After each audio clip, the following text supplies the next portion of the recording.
ಓಂ ಕಾಲಭೈರವಾಯ ನಮಃ. ನಿತ್ಯಭಕ್ತಿ ಕಾರ್ಯಕ್ರಮಕ್ಕೆ ಸುಸ್ವಾಗತವನ್ನು ಕೋರುತ್ತಾ, ಜಗತ್ ಸರ್ವಂ ದೈವಾಧೀನಂ, ಎಲ್ಲವೂ ಕೂಡ ದೈವಾಧೀನ. ದೈವಂ ಗ್ರಹಾಧೀನಂ, ಗ್ರಹಂ ಮಂತ್ರಾಧೀನಂ, ಮಂತ್ರಂ ಸಂಖ್ಯಾಧೀನಂ. ಇಲ್ಲಿ ನವಗ್ರಹಗಳು ಅಂತ ಏನು ಕರಿತೀವಿ, ಈ ನವಗ್ರಹಗಳು ನಮಗೆ ಶುಭ ಫಲಗಳನ್ನು ಕೊಡುತ್ತೆ. ಹಾಗೆ ನಮ್ಮ ಜೀವನದಲ್ಲಿ ಸಾಕಷ್ಟು ಪರಿವರ್ತನೆಗಳನ್ನು ಕೂಡ ತರ್ತಕ್ಕಂಥದ್ದು ಕೂಡ ಆಗಿರುತ್ತೆ. ಆ ನವಗ್ರಹಗಳು ದುಸ್ಥಾನದಲ್ಲಿದ್ದಾಗ ಅಂದರೆ 6, 8, 12ರ ಸ್ಥಾನದಲ್ಲಿದ್ದಂತಹ ಸಂದರ್ಭ ಅಥವಾ ನೀಚ ಸ್ಥಾನದಲ್ಲಿರ್ತಕ್ಕಂಥ ಸಂದರ್ಭ ಇರ್ಬೋದು, ಅಥವಾ ಶತ್ರು ಸ್ಥಾನದಲ್ಲಿರ್ತಕ್ಕಂಥದ್ದು, ರೋಗ ಸ್ಥಾನದಲ್ಲಿ, ಅಷ್ಟಮ, ದ್ವಾದಶ, ಷಷ್ಠ ಸ್ಥಾನದಲ್ಲಿದ್ದಂತಹ ಸಂದರ್ಭ ಅನುಸಾರವಾಗಿ ಇವತ್ತಿನ ದಿವಸ ನಾವು ನವಗ್ರಹಗಳಿಂದ ನಮಗೆ ಯಾವ ಯಾವ ಗ್ರಹದಿಂದ ಯಾವ ಕಾಯಿಲೆ ಬರುತ್ತೆ, ಯಾವ ರೋಗ ಬರುತ್ತೆ, ಹಾಗೆ ಆ ಗ್ರಹಗಳ ನಾವು ಎಲ್ಲೋ ಒಂದು ಕಡೆ ಶಾಂತಿಯನ್ನು ಮಾಡಿಸ್ಕೊಂಡಾಗ ಆ ಕಾಯಿಲೆ ಕೂಡ ವಿಮುಕ್ತಿಯನ್ನು ಪಡೆಯುತ್ತೆ. ಪ್ರಪ್ರಥಮವಾಗಿ ಜಗದ ಚಕ್ಷು ಆಗಿರ್ತಕ್ಕಂಥ ರವಿ ನೀಚರಾಗಿದ್ದಾಗ, ಅಥವಾ ರವಿ ಎಲ್ಲೋ ಒಂದು ಕಡೆ ನೀಚ ಸ್ಥಾನದಲ್ಲಿದ್ದಂತಹ ಸಂದರ್ಭ, ಶತ್ರು ಸ್ಥಾನದಲ್ಲಿದ್ದಂತಹ ಸಂದರ್ಭದಲ್ಲಿ ಜ್ವರ ಜಾಸ್ತಿ ಆಗ್ತಕ್ಕಂಥದ್ದು, ವಾಂತಿ ಬರ್ತಕ್ಕಂಥದ್ದು, ಹೃದಯ ಕಾಯಿಲೆಗಳು ಬರ್ತಕ್ಕಂಥದ್ದು, ಹಾಗೆಯೇ ಈ ಒಂದು ನೇತ್ರ ರೋಗ ಬರ್ತಕ್ಕಂಥದ್ದು, ಚರ್ಮ ವ್ಯಾಧಿಗಳು ಬರ್ತಕ್ಕಂಥದ್ದು, ಕ್ಷಯ, ಇಂಥವೆಲ್ಲವೂ ಕೂಡ ರವಿಯನ್ನು ಸಂತೃಪ್ತಿ ಪಡಿಸ್ಕೊಳ್ಬೇಕು. ಆದಿತ್ಯ ಹೃದಯ ಆಗ್ಬೋದು, ಸೂರ್ಯ ನಮಸ್ಕಾರ ಇರ್ಬೋದು, ನಮಸ್ಕಾರ ಪ್ರಿಯೋ ಭಾನು, ಸೂರ್ಯನಿಗೆ ನಮಸ್ಕಾರ ಹಾಕ್ದಂಗೆಲ್ಲ ಆತನ ನಮಗೆ ಅನುಕೂಲವನ್ನು ಕೂಡ ಮಾಡಿಕೊಡ್ತಾನೆ. ಇನ್ನು ಎರಡನೇದಾಗಿರ್ತಕ್ಕಂಥ ಮನಃಕಾರಕ ಆಗಿರ್ತಕ್ಕಂಥ ಚಂದ್ರನಿಂದ ನಮಗೆ ಅಗ್ನಿಮಾಂದ್ಯ ಬರ್ತಕ್ಕಂಥದ್ದು, ಕಾಮಾಲೆ ರೋಗ ಇರ್ಬೋದು, ಚರ್ಮದ ಕಾಯಿಲೆ, ಮಾನಸಿಕ ಯಾತನೆಗಳು, ಹಾಗೆ ಜಲಚರಗಳಿಂದ ಹಾವು ಕಡಿತಕ್ಕಂಥದ್ದು ಅಥವಾ ಚೇಳು ಕಡಿತಕ್ಕಂಥದ್ದು, ಇಂಥದ್ದೆಲ್ಲ ಬರ್ತಕ್ಕಂಥದ್ದು ಕೂಡ ಚಂದ್ರನಿಂದ ಆಗಿರುತ್ತೆ. ಅದ್ರ ಜೊತೆಗೆ ವಿಷಬಾಧೆ, ದೇಹದಲ್ಲೇ ವಿಷಬಾಧೆ ಉಂಟಾಗ್ತಕ್ಕಂಥದ್ದು ಕೂಡ ಈ ಚಂದ್ರನಿಂದ ಇರುತ್ತೆ.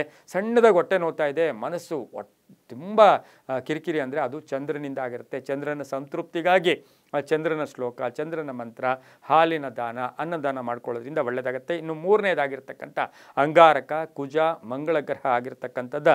ಮಂಗಳ ಗ್ರಹ ನಮಗೆ ರಕ್ತ ದೋಷಗಳು, BP ಬರ್ತಕ್ಕಂಥದ್ದು, ಆವೇಶ, ಕೋಪ, ಆತುರ ಇವೆಲ್ಲವೂ ಬರ್ತಕ್ಕಂಥದ್ದು, ಹಾಗೆ ಮೂಳೆಗಳ ನೋವು ಬರ್ತಕ್ಕಂಥ ಒಂದು ಸಾಧ್ಯತೆ ಈ ಒಂದಿರುತ್ತೆ. ಹಲ್ಲಿನ ನೋವುಗಳು, ಹಲ್ಲು ನೋವು ಬರುತ್ತಲ್ಲ, ಇದಕ್ಕೆ ಕಾರಕತ್ವ ಯಾರು ಅಂದರೆ ಕುಜ ಕೂಡ ಆಗಿರ್ತಾನೆ. ಹಾಗೆ ಕುಜನ ಸಂತೃಪ್ತಿಗಾಗಿ ಸುಬ್ರಹ್ಮಣ್ಯನ ಆರಾಧನೆ ಮಾಡ್ಕೊಳ್ಳೋದ್ರಿಂದ, ನರಸಿಂಹನ ಆರಾಧನೆ, ಆಂಜನೇಯನ ಸ್ತೋತ್ರ ಹೇಳ್ಕೊಳ್ಳೋದ್ರಿಂದ ತುಂಬ ಒಳ್ಳೆಯದಾಗುತ್ತೆ.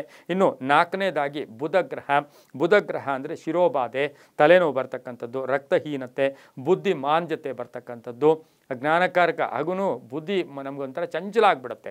ಮೇಯ್ನ್ ಏನು ಅಂದರೆ ಹೆಡ್ಡೇಕ್, ಯಾರಿಗೆ ತಲೆನೋವು ಜಾಸ್ತಿ ಇರುತ್ತೆ ಅದು ಬುಧ ಗ್ರಹನ ಪ್ರತೀಕ ಕೂಡ ಆಗಿರುತ್ತೆ. ಈ ಒಂದು ರಾಶಿಯವರು ವಿಷ್ಣು ಸಹಸ್ರನಾಮ, ವಿಷ್ಣುವಿನ ಪ್ರಾರ್ಥನೆ, ಮಹಾಗಣಪತಿಯ ಸ್ತೋತ್ರ ಹೇಳ್ಕೊಳ್ಳೋದ್ರಿಂದ ತುಂಬ ಒಳ್ಳೆಯದಾಗುತ್ತೆ.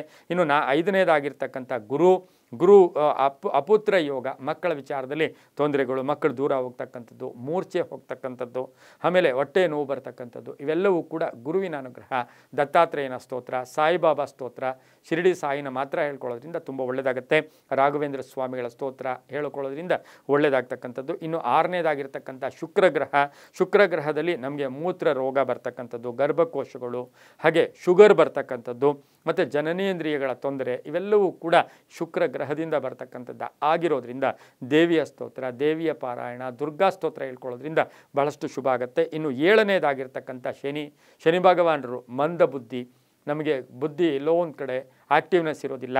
ಅದರ ಜೊತೆಗೆ ಕಾಯಿಲೆ, ಶರೀರ ಊದ್ಕೊಳ್ಳೋದು, ಮುಖ ಊದ್ಕೊಳ್ಳೋದು, ಹಾಗೆ ಕಿವಿಗಳು, ತಲೆ, ಕಣ್ಣು ಎಲ್ಲ ಊತಗಳು ಜಾಸ್ತಿ ಬರ್ತಕ್ಕಂಥ ಅದರಿಂದ ಕೂಡ ಶನಿ.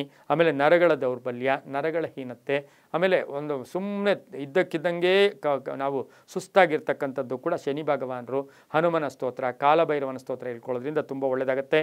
ಇನ್ನು ಕಡೆಯದಾಗಿ ರಾಹುಕೇತುಗಳಿಗೆ ಒಂದು ಕಡೆ ಭಯ, ವೈರಾಗ್ಯ, ಏನೂ ಬೇಡ ಆದರೂ ಎಲ್ಲ ಬೇಕು, ಎಲ್ಲೋ ಒಂದು ಕಡೆ ದುಸ್ಸಾಹಸಗಳು ಮಾಡೋಕ್ಕೆ ಹೋಗೋದು, ಯಾರ ಮಾತು ಕೇಳದೆ ಹೋಗ್ತಕ್ಕಂಥದ್ದು, ರಾತ್ರಿ ವಾಹನ ಜರ್ನಿ ನಾನು ಮಾಡ್ತೀನಿ ಅಂತಕ್ಕಂಥ ವಾಹನ ಎತ್ಕೊಂಡು ಹೋಗ್ತಕ್ಕಂಥದ್ದು, ಪದೇ ಭಯದ ವಾತಾವರಣ, ಸರ್ಪ ಭಯದ ವಾತಾವರಣ, ಕೋಪದ ವಾತಾವರಣ, ಭಯದ ವಾತಾವರಣ, ಸಂತಾನದ ಭಯ, ಇವೆಲ್ಲವೂ ಕೂಡ ರಾಹುಕೇತುವಿನಿಂದ ಬರ್ತಕ್ಕಂಥದ್ದು ಕೂಡ ಆಗಿರುತ್ತೆ. ಕಾಲಭೈರವನ ಆರಾಧನೆ ಮಾಡ್ಕೊಳ್ಳೋದ್ರಿಂದ ತುಂಬಾ ಒಳ್ಳೆಯದಾಗುತ್ತೆ. ಹೀಗಾಗಿ ಈ ನವಗ್ರಹಗಳಿಂದ ಕೂಡ ಈ ರೀತಿಯ ಕಾಯಿಲೆಗಳು ದೇವತಾರಾಧನೆಯಿಂದ ಒಂದಷ್ಟು ಮುಕ್ತಿಯನ್ನು ಕೂಡ ಪಡಿಬಹುದು ಅಂತ ಹೇಳ್ತಾ, ಎಲ್ಲವೂ ನಂಬಿಕೆಯ ಆಧಾರದಲ್ಲಿ ಅಂತ ಹೇಳ್ತಾ, ಸರ್ವೇ ಜನ ಸುಖಿನೋ ಭವಂತು, ಸಮಸ್ತ ಸನ್ಮಂಗಳಾನಿ ಭವಂತು.